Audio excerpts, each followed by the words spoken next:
Did you know there's a life form on Earth that could survive on Mars right now? It's called Deinococcus radiodurans, a microbe so tough it laughs at radiation, freezing temperatures, and even the vacuum of space.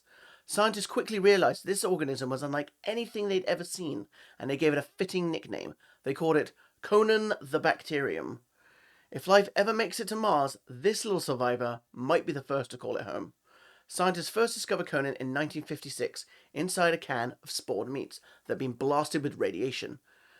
Anything else would have been dead 100 times over, but Conan didn't just survive, it came out stronger. Since then, researchers have tried everything: boiling it, freezing it, drying it out, hitting it with cosmic rays. Every time Conan rebuilds itself, it acts like a biological tank stuck in apocalypse mode. Here's how it pulls that off. Most living things die when radiation tears their DNA into pieces. Conan does something almost unbelievable. It rebuilds its genome from scratch. Each cell packs its DNA into tight armored coils that protect it from damage, and when those coils break, the cell can reassemble themselves perfectly, hundreds of times faster than human cells. It's like every copy of Conan's genome comes with its own repair manual and a full toolkit ready to go. To test the limits, NASA scientists recreated Martian conditions: freezing temperatures, thin air, and intense radiation. They left Conan exposed for years. When they rehydrated the dried out cells, Conan came back to life.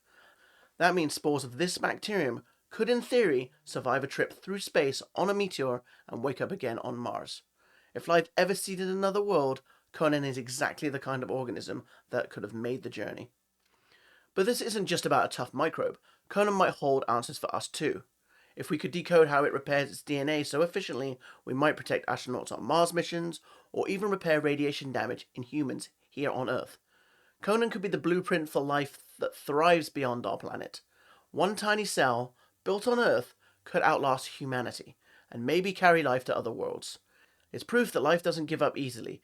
It adapts, it endures, and sometimes it laughs at the impossible. That's a fact.